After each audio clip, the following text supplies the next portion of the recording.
concur with what he said at the beginning for sure, because I kind of intentionally didn't put Vision Zero at the top myself. But we were outnumbered. You see, we have 18, but the rest equals more than 18. So, I mean, Vision Zero is the hot, it's the new hotness, right? Everyone talks about it. It's great, and it's a great concept, and I fully support it. But you want to, it's like the concept and then the meat and potatoes. So I feel like transit and bus at the top, right? Because I feel like those are more hard things that I'd like to see in my community reinforced and as a Brevard as a whole. You know, that it is kind of hard to break away complete streets and things like that. More umbrella topics from the more specific topics of trails and walking and things. Okay. That's it. Thank you. No, thank you. I got a good follow-up. Yes, sir. Make sure I turn the mic on. Drew Thompson from town of Malabar. I concur with pretty much what everyone said. I'm not all that surprised that Vision Zero was the thing that kind of stuck out. Again, based on how the survey was designed, it had its internal issues. It's a difficult thing to break into these different facets. They're not mutually exclusive.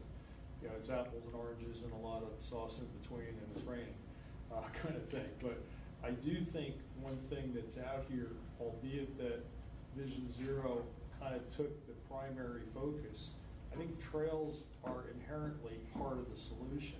If we're going to reach Vision Zero and go multimodal to the max that we can invest in, I think this county, being as wise as it perpetuates, wants to be perceived to be, truly trails could be the answer.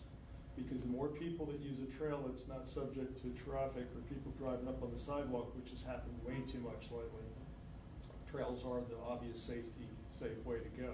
So I think if we could understand that the commitment of this committee is clearly towards Vision Zero, as is the status of the towns representing the county, I think trails are more of an answer towards and a component, but not mutually exclusive. Vision Zero and trails are kind of a collective concept. If we're looking for an answer, you know, less cars on top of people is the obvious thing. What is that? That's a trail. So that's kind of, I think we're all kind of saying the same thing. Thank you. Yep. And actually, that's kind of what I'm hearing before I jump to anybody else. Todd? Thank you. Todd Corwin, City of Melbourne. I agree. The trails, transit, those sort of biking, those sort of things are all components that are very important to the multimodal system. However, I ranked Vision Zero and complete streets in a higher global setting, looking at those as being more safety oriented, with the idea that Brevard County has not been overly conducive for bicycle or pedestrian users.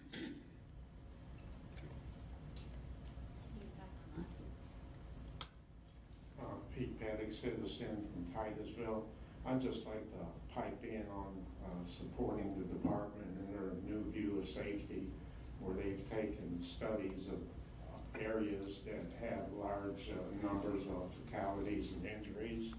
And Orange Blossom Trail in Orlando is one that I heard about, but I didn't see it, so I was like, oh, DOT's full of crap, until I saw that project where they took a rundown urban piece of trash and they turned it into a suburban, very pedestrian-friendly area where there's pedestrian crosswalks, red light on demand.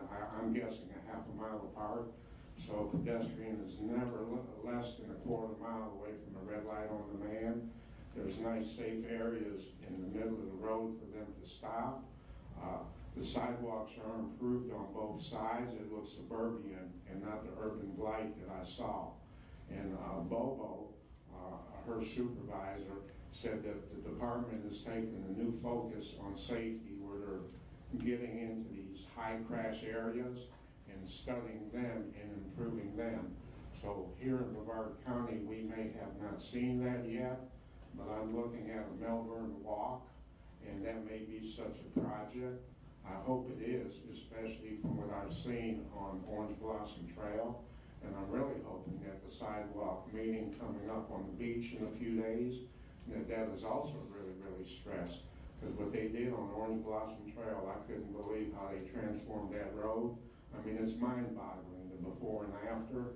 And if that's the tack that they're taking, and I believe it is, it's a slow process as money becomes available, but I'm definitely seeing shifts in that direction. Another shift saw was reducing the speed limits on A1A. 10 years ago, it was 50, 55 miles all the way down. Now it's 35 with all these rapid flashing beacons helping the pedestrians cross. So the FDOT is on the right track, and they're always open for criticism, but at this point in time, I think it's not fair to them because they've just made the turn where cars aren't king anymore, and things turn slowly in the planning area, and that's what we are. We're planning. So things are turning in that direction. Yeah, we have a lot of work to do. Yeah, money's hard to come by, but Stephanie and her group, from what I saw, they're doing a better job than what I expected. And that's just Ada girl. See, I'm sitting next to her and she'll pinch me if I don't stick up for her. Jared, did you have anything to add? Nope, I was going to say I think that's a great transition into our next questions. Well, actually, I just have one follow-up. All right, without redoing the survey, would you agree that the list is correct if Vision Zero was not at the top of the list or not asked? So is it still complete streets, or is that encompassing of the trails? So then would roadway improvements be still the number one? Just looking for either nods of the head or shakes of the head no. I'm just kind of curious to see where. Murray Hand, South Brevard, a lot of these, like Complete Streets, is also a Venn diagram that encompasses trails, walking, and biking. And so many of these, there's so much overlap. Again, it's a town and street design philosophy that incorporates biking and walking and trails. So I just found it a little confusing, and I had to myself say, well, I guess that's more important than the topic of biking, because it encompasses safe biking. And so that's where I felt. I think we need to, anyway, we'll get to that. All right. Great. Well, we will go. I think that's a good segue to the next one. All right. So, based on Space Coast TPO's strategic plan and the emphasis areas, here's how everyone ranked it. Right now, linking land use and transportation was listed as the number one. Safety, obviously going along with the conversation we just had earlier in Vision Zero, is coming in as number two. And, quite a bit further than the next one, which is resiliency, then the leadership, and then technology is down to the lowest under that. So how the Bike Ped group responded to that, basically just about the same, with the only change was an inverse between leadership and resiliency. But still at the top was the linking of land use and transportation.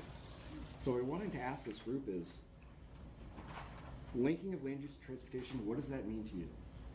What, and how can this group help achieve that goal? Yeah, Nick, I'm sorry. Yeah, I saw Wesley first and then Carl next. Yep. Yep, I'm on it. You're Is that right. what Okay, you you- Yep, I'm on it. Yeah, look, again, from a selfish standpoint, there's a piece of land that Fisk, there's a county road named Fisk Yep. that goes up into nowhere.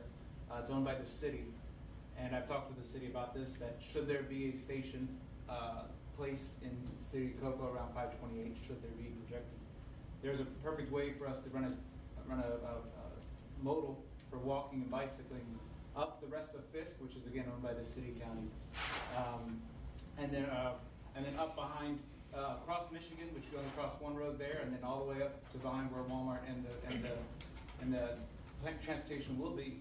So I mean that's why linking. I mean to me that's the. Carl Kaiserman. I think linking transportation made first place because it says increased transportation choices. All of us were very much interested in promoting pedestrian, biking, and trails. And that kind of statement combines all of our desires. I had a question about complete streets. When I answered the survey, it asked, do you want a copy of your answers? And when I asked yes and looked at the answers, I didn't realize it had all the data from all the other people who were asked. It wasn't just me that it was giving a copy to. And complete streets was at the bottom. I voted for complete streets first or second, Did this group bring up that level, complete streets, or was complete streets not considered by many of the other survey takers? Complete streets was actually considered pretty high by most of the survey takers as it was ranked. At the end result, but was there groups that answered differently? So that complete streets fell to one of the lowest positions. When my answers were given back, complete streets was at the bottom. Well, Now, I don't know if I answered at a point where others hadn't answered the survey, and it was just a freak of where my survey answers fell. But I was very curious about. when I looked at the other groups, I did not see, there were a couple anomalies, I can say, with the rankings, where we found some that just didn't quite make a lot of sense based on the group, but I didn't see like a full group kind of consistent with, say, complete streets being the lowest. It really went all over the place, and complete streets was really ranked one of the highest under all categories. Same with Vision Zero, it was very consistent with the numbers, and actually the percentage, an average of 3.2 was the score. So everybody kind of ranked that in probably the top 5 as you were looking down, where some of the numbers lower, technology was average score of 8.4. So everybody ranked that lower towards the 9 or so range. So I didn't see any anomalies like that could pinpoint a group, but it was more so just scattered all over the place. Murray, and then Pete. What Weston mentioned a while ago, and this is a little bit out of turn, but it is something that is a potential topic. What he mentioned is something that we used to do a lot of and we don't do much of anymore. And what I mean is he has an idea for a multimodal trail that sounds very valuable to his area. And this would have been, in past years, the forum where he would do a couple of PowerPoint slides and bring it, and we would put it on as either member report or staff report, and it would have gotten presented, and everyone would have thrown in their ideas. And somebody like Alan or somebody else who knows this area would have said, I know a planner over there, let's get you with somebody in the city of Cocoa. And that would have become an idea, and that would have potentially become a project that went on to, our list and so we had many projects generated by people in the committee that moved into the cities for more maturation, and then came back to these committees to be voted on as whether or not where it went in our list of priorities for projects. And that's one of the examples of things that we just don't do anymore. And there really isn't, it's almost like we've become a little too official to do that anymore. And so I just thought that was a good example, because that sounds like a great project. And when Wesley was talking about that, I found myself thinking about I had a trail I called the Tri-City Trail I presented here once, because I ride all these things on a mountain bike, and it was on a canal right of way north of parallel to Palm Bay Road, but a half a mile north, and so it ran past Hollywood, Gary, Stack, right through the heart of all of this population center, past Intersil to Harris, hitting John Conlon, and right where it ends at John Conlon is a stop not too far from there for the bus system. And I thought, wow, what a great, but it crosses basically 3 boundaries of cities, and if we were able to jump I-95, you would end up at the mall that's right there, and you would have like where people live with where people shop with where people work, and that's an example of kind of trying to connect a trail system that connects land uses where people work with where people live. So Pete, and then Drew. Okay, thank you.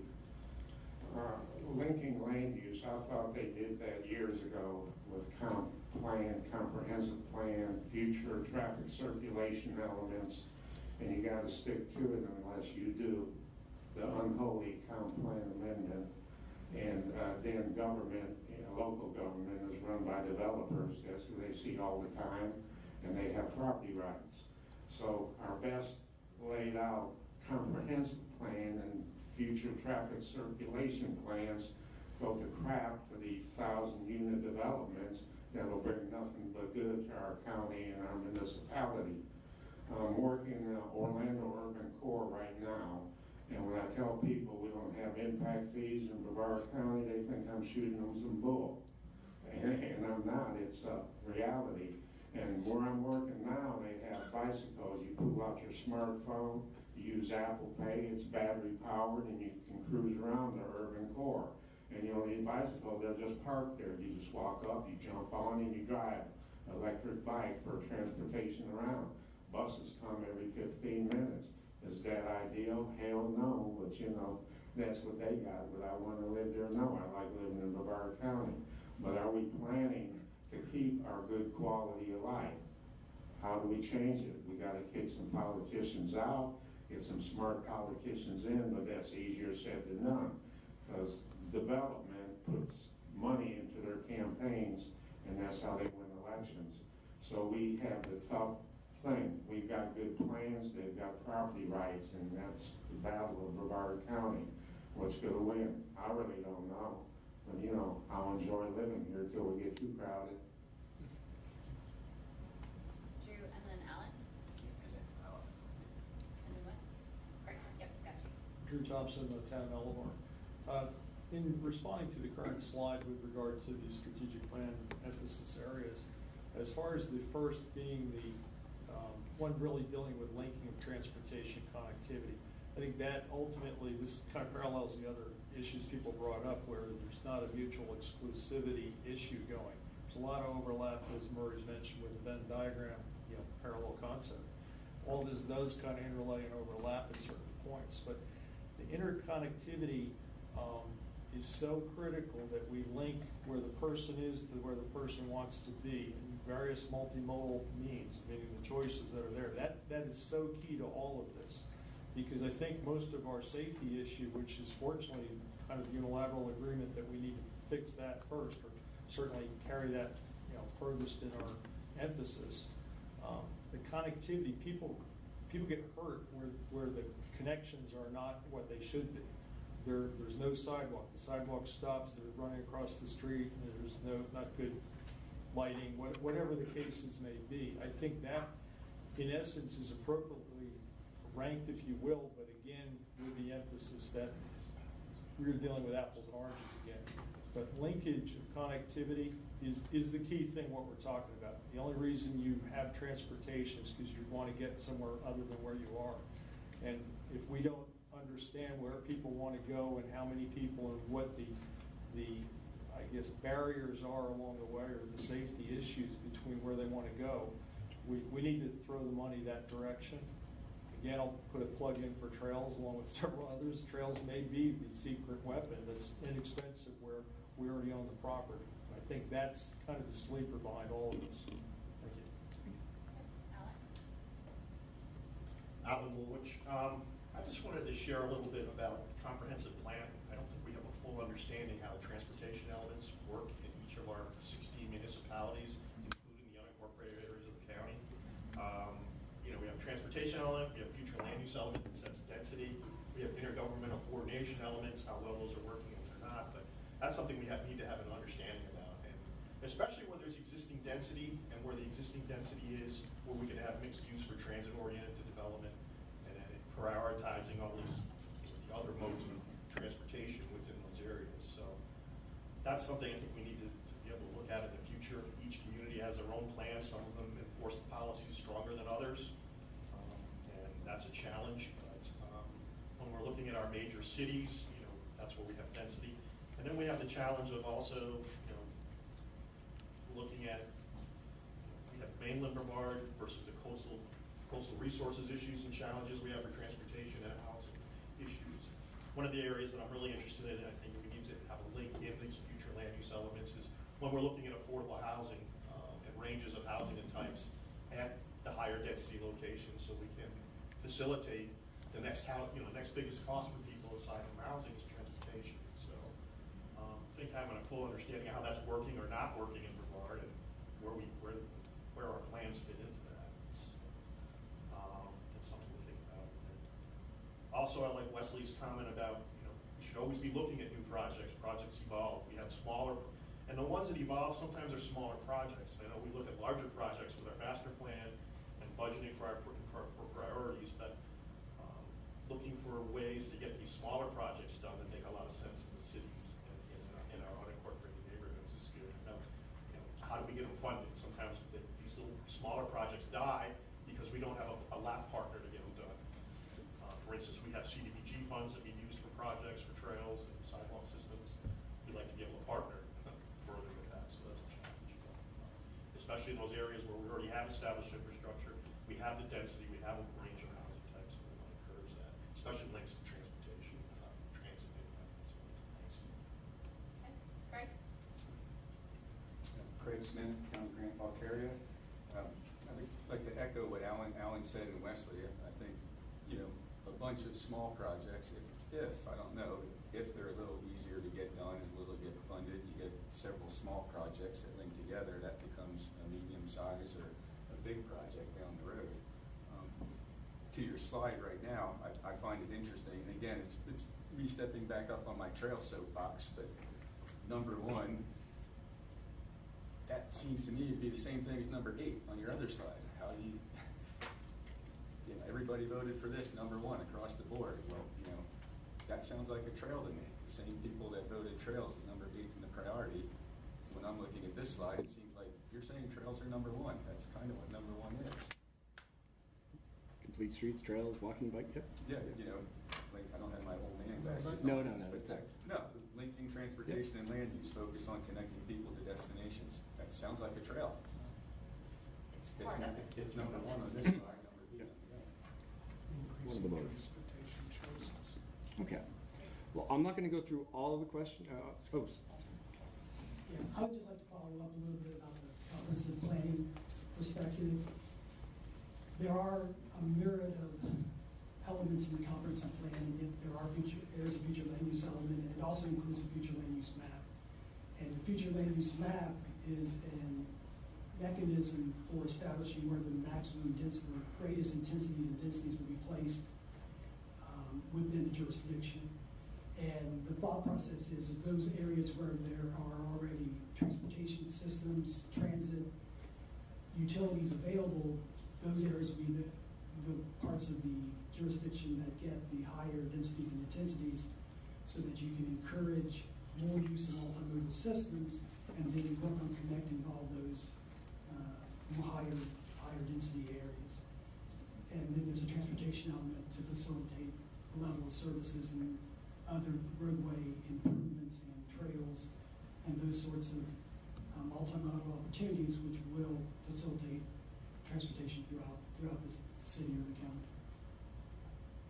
Okay. Thank you. I'm not going to go through all the questions. We'll handed them all out so you can see kind of the responses, but I wanted to get into a little bit more. All right. So we asked, is your committee advising on the subject of bicycle pedestrians within the Space Coast region? Overwhelming yes. The why nots, there are a couple buts that we can get into, but I think more importantly, it's getting into, do you feel that the bicycles and pedestrians, trail user facilities are considered in the planning process? And now that number went down a little bit more than the overwhelming yes to a couple more no's. So what I wanted to get into is, what do you think the purpose is? Or how can we, what do you think the agenda should be for a bike ped trails committee to help start getting the consideration of bicycle, pedestrian, and trails within the planning process? Since that kind of changed from an overwhelming yes that it's being considered to, do you not? Is there something that else could be done that could start getting more of this within the planning process, beyond what you're doing through the agenda?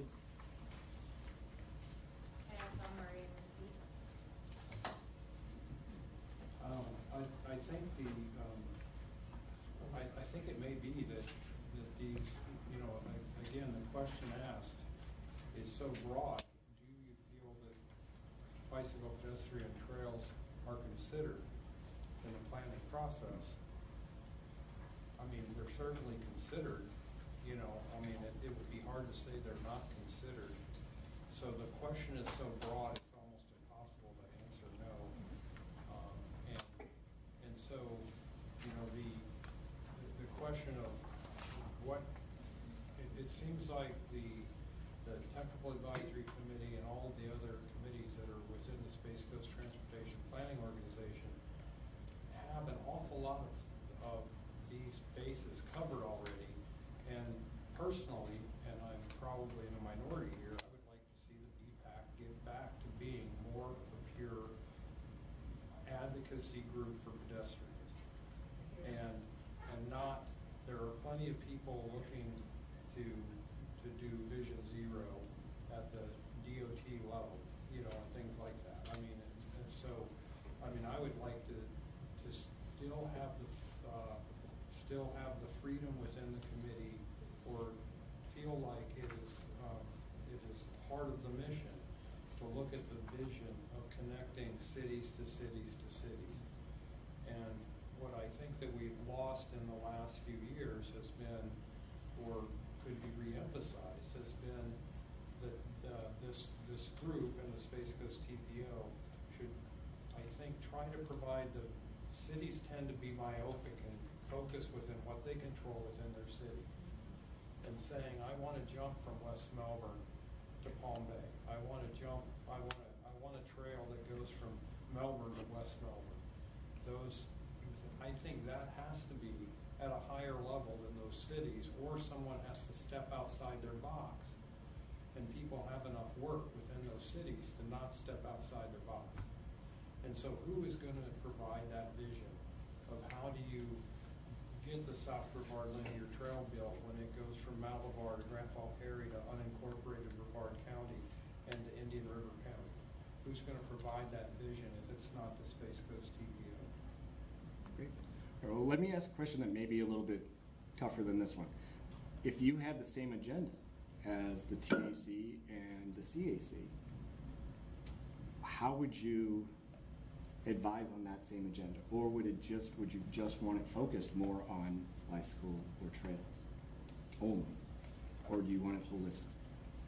I just wanted to add, just in our history, when we make recommendations here as an advisory board on trails or any of the other systems and projects, I'm not clear on how that's presented to the other committees. The technical advisory committees, is it a report? Is it verbal? Do they listen to us and wave us off? You know, I don't know what the results of those are, I mean, frankly. So I've seen progress, we've gotten projects done and things, recommendations followed. I just don't really have an understanding of how that's flowing. Yeah. Good. Thanks. So we're going to let them clarify, and then your meeting minutes are provided within every single agenda package for the TAC, CAC, and governing board. I get up, I provide a brief overview of what you did at your meeting, as well as also your actionable items. And so if you made a motion, well, I don't say you approve the minutes, but you know, when we're looking at the list of project priorities, I explained, you know, this is what they reviewed the list of project priorities and any new bike ped projects, and they have recommended it for approval, or they've made the request that this project be moved there, you know, whatever it might be. And so they are provided basically an overview and minutes. I do not verbatim say everything that was said. And Sarah, if I may, I will say that any actions or approvals, approval of bike ped projects with a priority list or what have you, 99.9% of the time, the technical and citizens advisory committee and the governing board will accept it and will support what the bicycle pedestrian and trails advisory committee supports. It carries a lot of weight. There is that 1% of time. I know even the TAC-CAC made a recommendation for what comes to mind was 528 and the causeway removal and that whole discussion that the governing board did not necessarily support. So there's always that small percentage, but the majority of the time, the governing board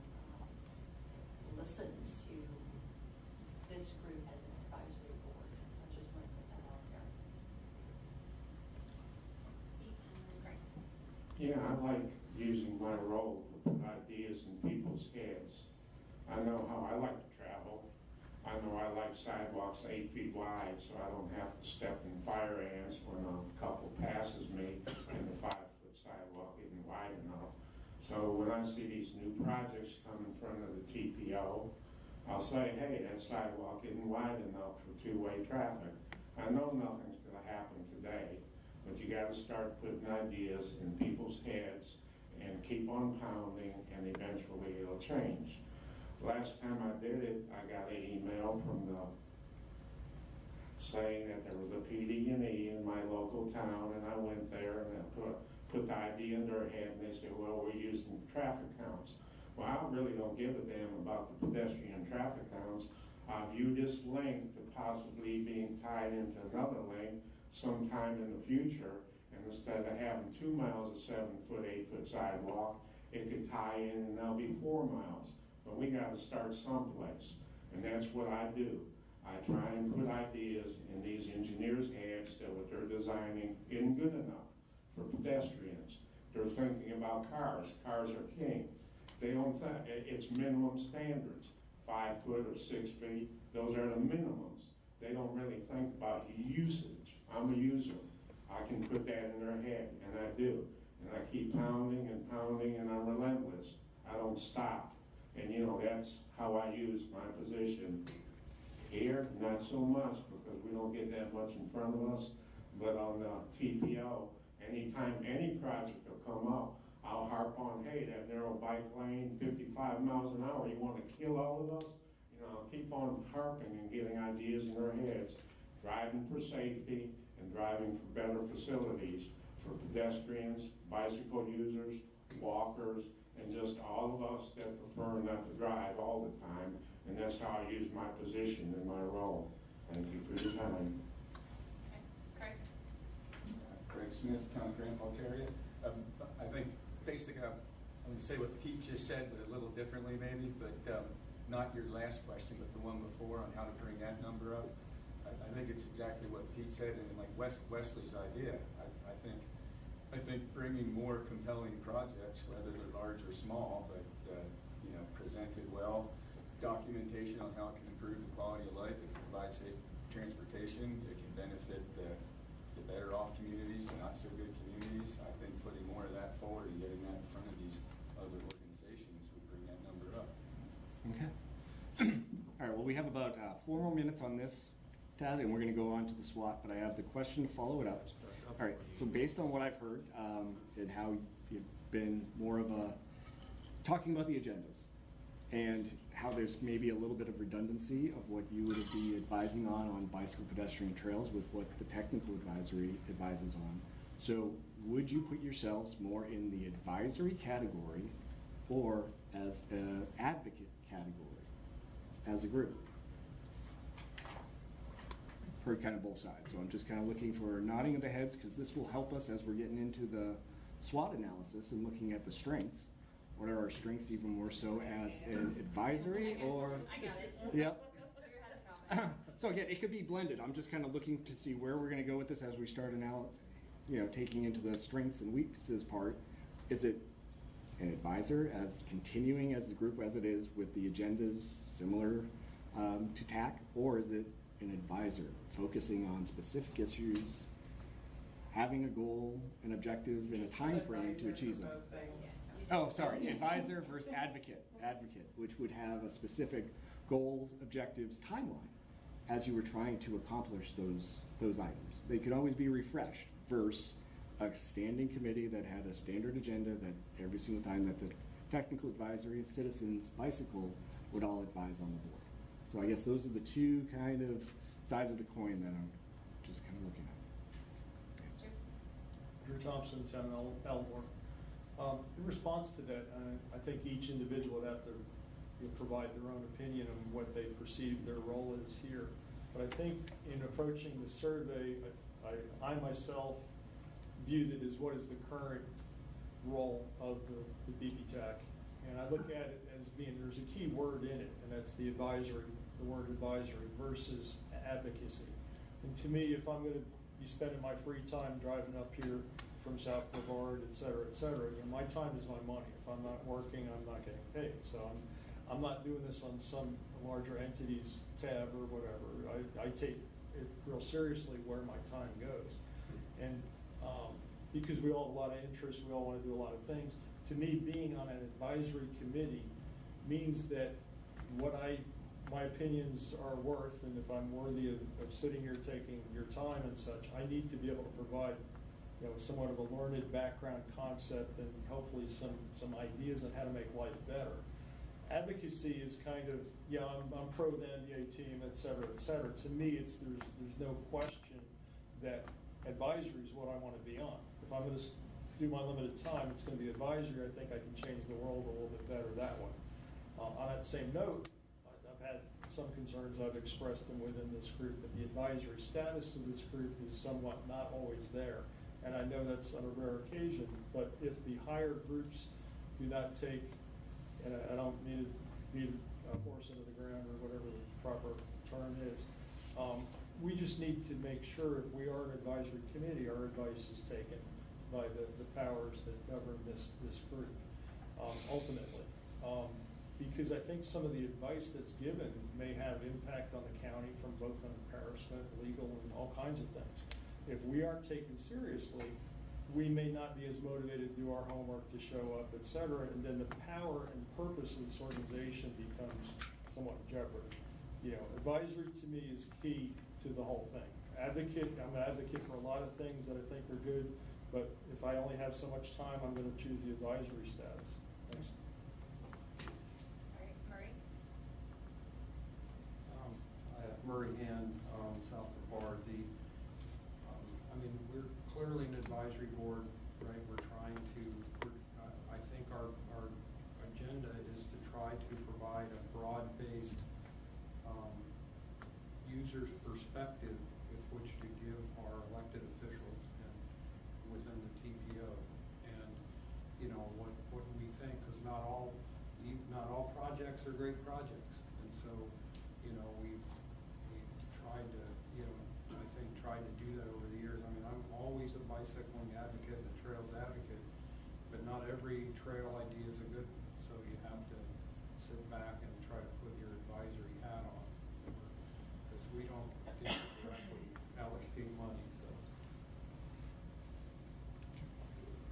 not sure if we answered your question. No, I got enough. Again, I'm retaining all this. We're taking notes. This is all going back into the assessment. There's no right or wrong answer. I'm trying not to chime in a lot, but I do think that on what Drew was saying is if you look around right now, there are 6 members knowing how important that this workshop is that did not show up today. Now, one of them called and explained a emergency situation that, you know, they could not be here because of something came up.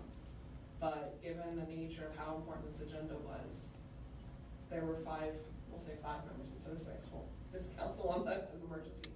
That shows that tonight it was not worth their time to drive up from wherever they might be. Okay, last comment, Alan, and then we'll go ahead. Yeah, I'm Alan Woolwich. I've always thought our Greenways and Trails Master Plan was an advocacy tool. And if it's not, we need to make sure that there's an emphasis that it is for advocacy for promoting greenways and trails. It's just not a project list. It's not just a prioritization list. And if we have to do some additional exercises as a group, I don't know if it's subcommittees or it's just a part of our meetings where we're talking about advocacy and what that means, that's something we can do. So I think we have, our plan actually does that. I mean, if it's not an advocacy plan, I don't know what it is. It's just not an advisory plan. So that's something we need to take a look at and see how that's working for us, or maybe it's not, or following it and updating it and seeing where we are with it. And there should always be that element where, you know, there may be projects that come up that they're consistent with that plan. So just a thought. So that's. And I think that's a good segue right into the SWOT. I know you have a question, but I think that some of that will be discussed as we move through that. No, I have more of a statement because I can't differentiate between the two. You know, when I get involved, it's a little bit of both. My experience is the way I have seen things. My advice is my education and professionalism. And somehow they meld in the middle there when I'm making a statement. It's advocating and advising at the same time. I just can't divorce the two in my head. Some people can, I can't. It's all our background and where we come from. I know I walked off the sidewalk on the streets at least 4 times today, making room for older couples, handicapped people, and other users of the sidewalk. So I know that the sidewalks in this area aren't sufficient for transportation. Now, when I say wider sidewalks, what am I doing? Advocating or advising? It's kind of the same, and that's where I'm coming from. Well, I guess I would categorize it, if you were advising the board, you would be advising the board on the entire agenda, not just on bicycle, pedestrian, and trails activities, but how they would impact any of the other agenda items and help support the board's goals and objectives and strategic plan. As advisors, you would be advising on, sorry, I keep going back and forth. So that would be advising on the team. So as advocates, you would be that would be a group with a specific purpose. So if your purpose was then to advocate for implementing the showcase trails, that would be the goal and the purpose. So there would be an agenda and a mission along with that. So that would be the two purposes, the two differences between, I say, this group, if you called it an advocacy group, versus an actual technical advisory committee for advocacy. Yeah, so you got you too. No, I keep saying AA, yeah, I keep going back and forth. Advisor advocacy, but those are the difference. So just like the technical advisory committee and the citizens advise on the entire board agenda, that's what would be the advisory. All right, so moving on to the SWOT analysis. Well, we move into the SWOT analysis. Does Melissa and Amber still be typing in, or potentially typing in? Do they want to move up to the round table so that they can hear better and see, people's lips and such, and have more comfortable typing? Certainly. We have some chairs. Yes, we had a couple extra chairs. So. You ladies been drafted. So this is when we're going to have more of the interactive portion. If you would like, or please do, take out your phones, as we're going to do more of a Mentimeter approach, where we're just going to ask you, it's going to be single words as you put them up in the word cloud, but you're going to have kind of 3 words or 3 ideas that we're going to start going out with this. So as the first one is the strength, what I want you to think of is based on our membership, which is kind of a mix between citizens and then technical advisory members and then elected officials and people that have been on the board for a long time or a short time. Do you think the diversity is a strength? So is diversity a strength, or is it more of a weakness? But I guess under this strength, if it's a strength, say that it's diverse. Or what else is that, what other strengths does this group have or bring to Space Coast TPO? But really, I wanted to know, is that diversity a strength? And if it is, please plow that in there. I have to move it? And we are asking that if you are not a member of the BPAC, please do not use the Menti. As if you are a member, pick up your phones and you can participate. But if you are not a member, please don't. So for those viewing online, please do not participate. So. What are we supposed to be doing with that phone? So if you go to the link menti.com, and then here's the code right here, you're going to have an option, and then if you put in the extra word, to actually type in your responses. And we're going to be able to see them up on the screen, so we'll be able to know. I don't do that smartphone thing. Yep, my You phone can doesn't also do it. share. You can also scream it out, and that's why we brought... So I can give you a shout out. Right? Yep. So we'll start off with you. Do you believe that the mixture of the group is a strength to be diverse? Well, we're diverse whether we like it or not. But is it a strength?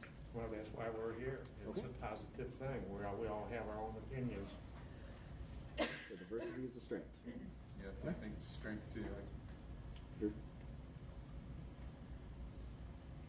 All right, so we have quite a bit of strength. So diversity's coming up. How All right. are you supposed to use this? I typed in this menti.com and it says strengths, enter a word. Enter another word. Yep. And so enter a word that would be diversity. So we're putting diversity on. So the more people that say diversity, the bigger the word's going to get, and we're going to know.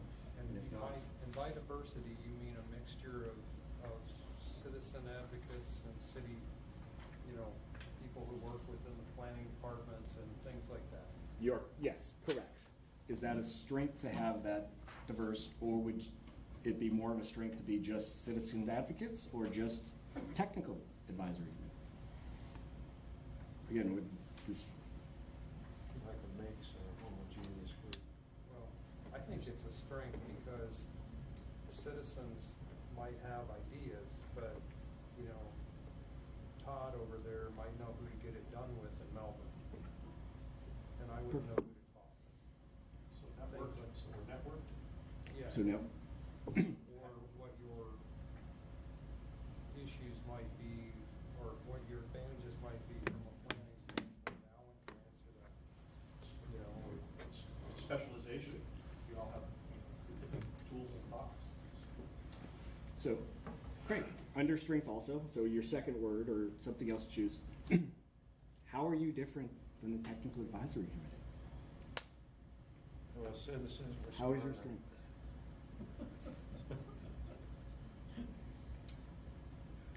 We don't work for the government, so we. So that, okay, so your strength is you're not tied to the government. No, No, it this is. is what we wanted, this, as we're See, trying to. I'm just joking on that. It's, the diverse means we all have our own unique views on things, and they come from our experiences working in the environment, and whether we like it or not, transportation is a tax-funded effort. So it involves government whether we like it or not. And so that's the way it is. The more different voices we have, the better we can come to a conclusion that satisfies everybody. So is this board better because you are not tied and you don't just work for the government and you are able to have those more open conversations? I guess so that is a strength that it is. Well, sure, you want all points of view. Okay. You can give other strengths other Yeah. than what the questions are when you're typing it into, is, you know, Yeah, any kinda strength that you see the feedback has. Nick just has, in case you guys weren't getting typing, you know, he has some poking questions. How else, what is the other strength that differentiates you from the other committees that you provide to the board? well, I'd like to say that we're you know, bicycle and pedestrian experts to some extent because of our experiences and, you know, I mean, And we're users. you know, well, we're users, and Drew runs Malabar's Greenways and Trails Committee. Craig is on Valkyria's Greenways and Trails Committee. I run a bicycling organization, or in the, whatever I am for the bicycle, the Mountain Biking Association. And so everybody brings some facet like that. And I'll add another thing to what Murray said. It's not just what we do in our private life, but it's also the backgrounds that we're bringing to the table. We have engineers, we have all kinds of different folks from different educational and experience backgrounds. It's not only what their personal interests are, but it's bringing their diverse educational and experience backgrounds. And it's that diversity, again, it's going back to the diversity word will get bigger, but the diversity of our backgrounds and our interests with no tie to a governmental, you know, this isn't going to increase our paychecks or decrease them. You know, we are coming here purely on the benefit of the countywide transportation system. You know, we are trying to, I know this is all over the place, but we're all from different views, and we come here and we share them in a peaceful grouping to where we can be heard. So I think there's a real big bang out of that. yeah. Great. And I think my answer may be a bit naive because, in all honesty, I don't understand what the entire scope is of these other committees. I'm just on this committee, but I would say our strength is we're focused on one thing: bicycle and pedestrian trails. Just by the names of these other committees, it seems like they're involved in a lot of things other than just this. All we're focusing on is bicycle and pedestrian trails, and we can give suggestions to that, and they can take their technical expertise to help us once that gets to the next level to help progress that. Great. All right. Good answers. Now, the opposite. What are some of the weaknesses as you're trying to remember? This is all going towards the purpose of advising the board on bicycle, pedestrian, and trail issues. What are the weaknesses that this group may have right now? We don't have enough cash to build what we want.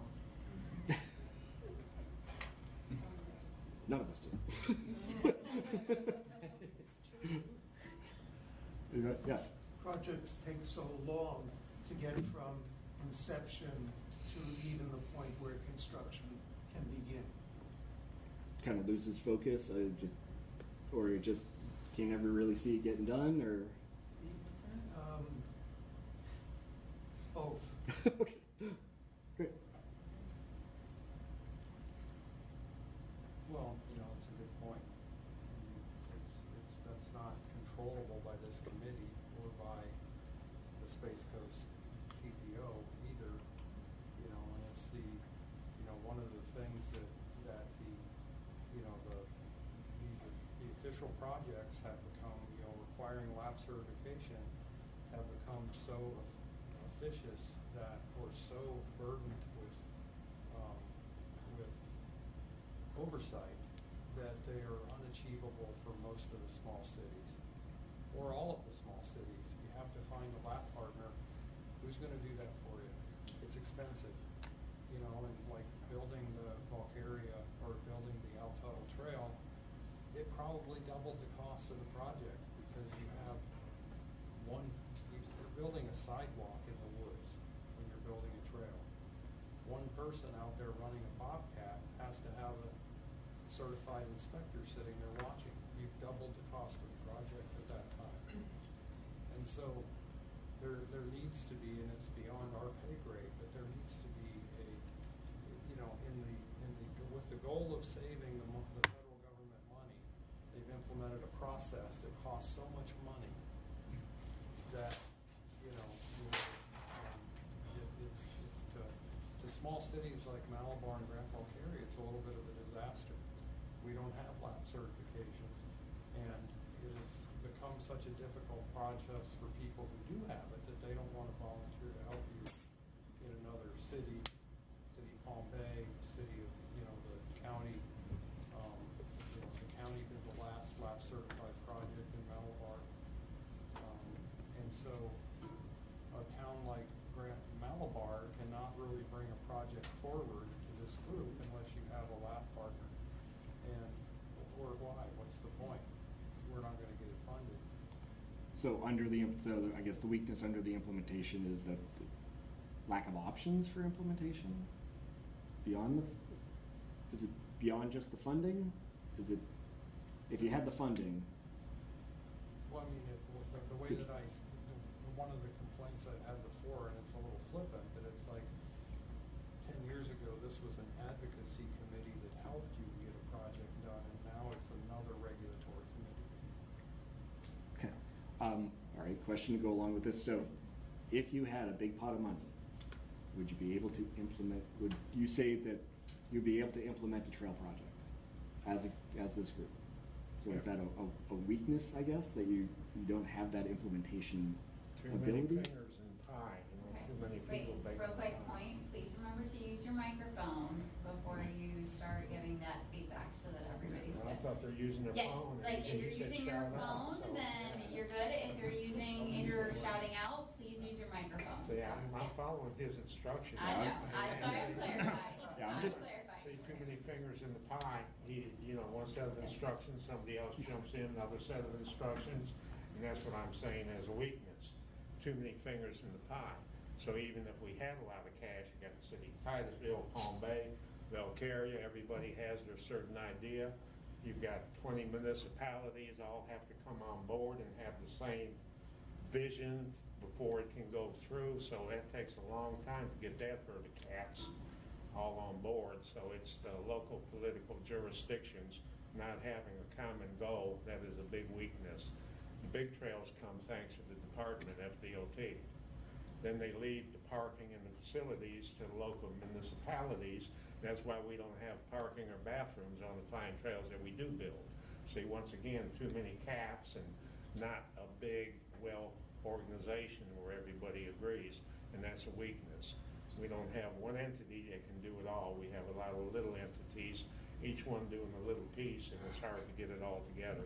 So maybe up there under that, like specific implementation goals or timeline, or frame it just however you steps. want. Yeah. Okay.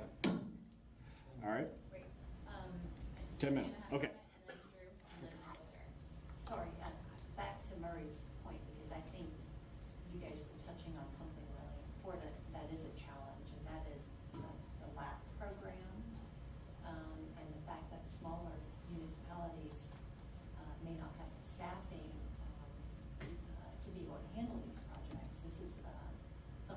we have brought up several times with the federal highway during our federal certification. And their comment to me just this past year was, well, why can't you get the DOT to do the project for you? So that's how they address that. And that's a lot more difficult than, Pardon? why can't you let the DOT be the administrator of the project? So whether it's a trail or a project off the state highway system, they're suggesting that the department should be picking up the slack. But, that's, I've never even heard of that option before. well, there are certain areas that say complete streets. I know down in Broward County, I think FDOT has actually administered those projects off the state highway system. You're correct. In certain areas, but the department has to have the staffing to be able to do that. So it's a challenge, and that's nothing to sneeze at, because to Nick's point, say we had a huge pot of money. Someone has to take ownership of it and say, I'm going to be the one to actually build the trail and implement it. And that is the challenge. And maintain it. And maintain it. Because that, I think, is a big thing that has not been mentioned, is we could have the pot of money, we could have the magical implementing stick to magically get the trail, but if no one is gonna step up and take care of that trail after it has been done, or years later come back and say, I never agreed to maintain it, then. That's on the weaknesses still, right? Yeah. That really needs to be on, back on that slide. Back on Big one. threats too. Yes, please. But I feel like, sorry, we are losing sight of actually talking about our BPAC. Yeah. We are talking about weaknesses to implementing a project. We are not talking about this group right here, right now. Yes. Is we need to refocus. I think these are great comments. These are things that we've all talked about before, both in this group and others. But right now, this is your opportunity to talk about the BPAC. And if we don't get what we need to figure out the future, then. But these are the challenges Yeah. of the BPAC, Yeah. for sure. And the trails is an important component of what you guys want to focus on. So. Water in there? And then Murray, Alan. Drew Thompson, Trail, Town of Malabar. I think we're segueing back and forth between weaknesses and opportunities. That's okay. I'm ready. Ready for opportunity? Yeah. Let's go to opportunities One then, is as the we're op- running short, yes. However you want to look at it. One is the absence of other, hot and cold, dark and light, but one is really the absence of another in most things in life that are extreme. But I think what this committee needs for the future would be to kind of realize that we're a county committee with a lot of diverse mini-cities, municipalities, different topography. It's a huge county, 72 miles long, all this stuff that goes on with being there for Vardian. But we lack standard operating procedures, the good old SOP of a major organization, from the sake of, if we did want a trail somewhere, if we did want to improve a sidewalk somewhere, how do we bring that back to the current municipality? There's all these things. It was mentioned earlier, even with regard to how do we do the planning aspects. Every town has a different way of doing things. The county has a different way of doing things. I think this committee could grow tremendously in its impact if we agreed on a general way of doing certain things that we all have to do. And then we bring it here as a group, maybe we do that prioritization regardless of what aspect of the various things that we deal with. And then we take it back to the specific area, but with a set plan that we all agreed on. As far as, it's kind of a bullet list of how do you go about doing this generically. And if we could bring that, I think we're trying to take on the world, and it's just too big a bite, but if we had a set way of doing something, we would say, right now we're looking at A, and for A, these are the things we got to go through. Do we all agree? And then we take that back to the appropriate municipality, and it has to do with the funding, the implementation, resiliency to keep it going, who's going to take care of it in the future. All of that would be certain factors on this checklist. So I think a standardization of how we approach things, with consideration taking it back to the respective sub-municipalities. So I see it up there, master plan or agenda or goal or mission, something that you're trying to follow Really the steps. yeah, generic outline for the area. Yeah, that I think we could benefit from. What other opportunities? Murray. Murray Hand, I'll give you, I think it's two weaknesses that are related. And, one is, I think this committee and the Space Coast TPO, with help or with collaboration by this committee, needs to provide the vision for a trail system for Brevard County. I mean,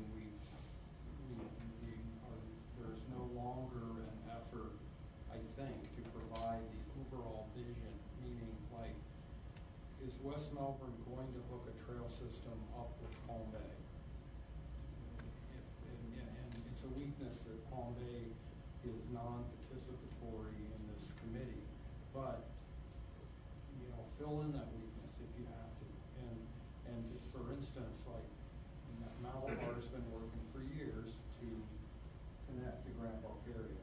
We have all kinds of ideas, and we probably have an Excel spreadsheet in Malabar of 200 trail ideas that we are interested in, and we boiled that down to 6 or 7. We bought that.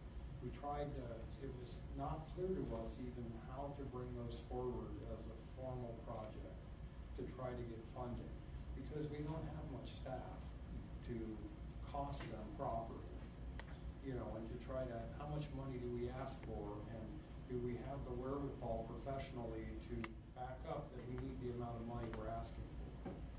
Well, I would just say that we ended up working our way through that and getting a project funded, but it could have been easier. I mean, that's all I'm going to say. I'm just saying that I would hope that there could be a facility to say, look, Grand Bulk area or Malabar, they don't know how to price this, so we are going to help facilitate a meeting with Public Works or somebody to help. I mean, some connection or some methodology by which to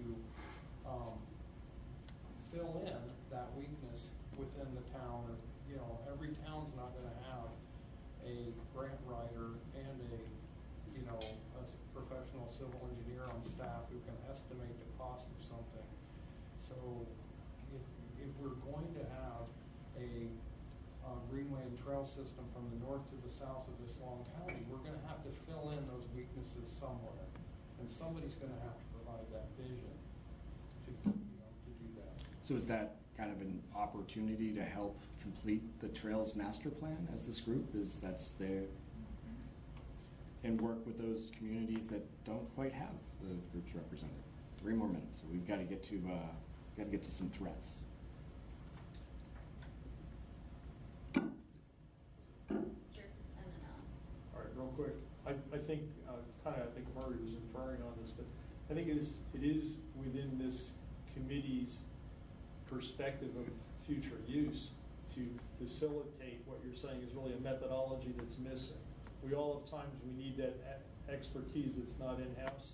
We come here and we talk about it, but there is no list, there is no subcommittee, there is no, and I'm not advocating another subcommittee, but maybe there is some way of getting that expertise that we need for that missing link to a project, and then we could fast forward. I think so many things experience a lot of rhetoric, but we never get boots on the ground, so to speak, to get it in motion, or it's extremely delayed over a long period of time because we're missing one piece of it.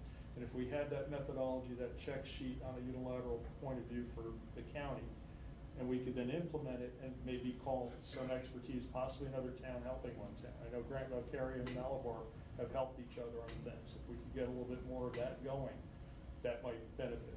Where we help Titusville, Titusville helps us, those type of things in the future, I think we all have expertise. That would be, again, drawing on a weakness and an opportunity.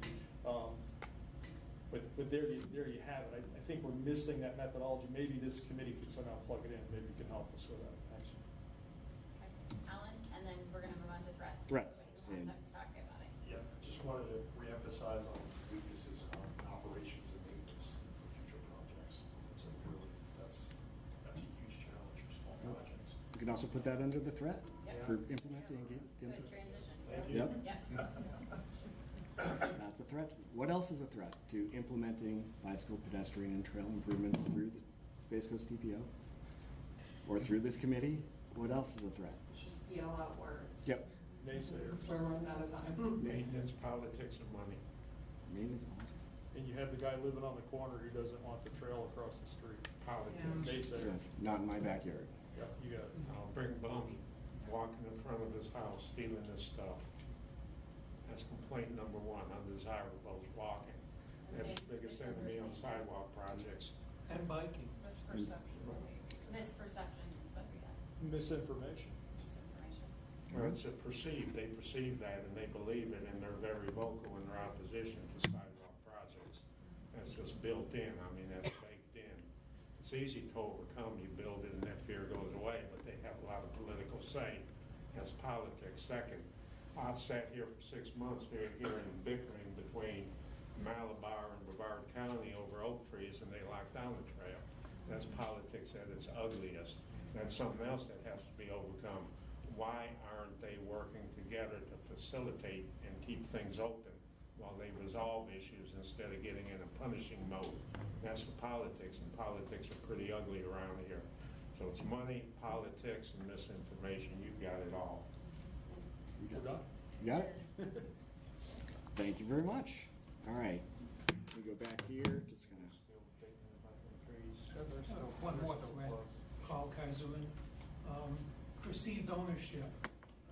Many homes have taken over the sidewalks that are in front of them. And they believe that, in effect, it's within their power to keep them in their control. And the loss of that control is one of the things that has affected complete streets. The sidewalks have to be used for the bicycle paths, for the increased width sidewalk. And if the owners don't see it that way and the county or the city doesn't want to press that for the owners, usually the wealthier of the owners, that creates an immediate loss of a project. A threat and weakness. Yeah. Thank you very much. All right, so really quickly, next steps. We're going to be bringing our kind of results from this survey and everything we heard today to the executive committee in April.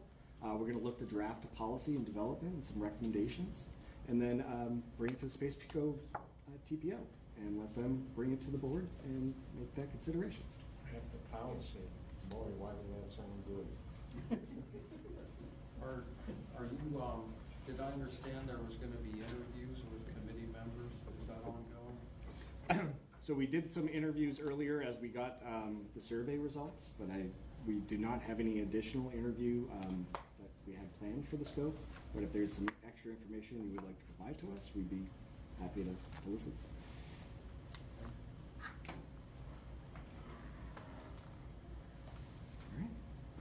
Okay, it is exactly, 7:01, so we're a minute behind. I don't think we have any public comments. Sorry, I jumped ahead. Did we receive any public comments? Okay, I thought that's what we had said earlier. Okay, so it is 7:01. I am calling this meeting to adjourn. We will see you guys on Monday, April 24th for the walking workshop. Thank you guys so much for your feedback.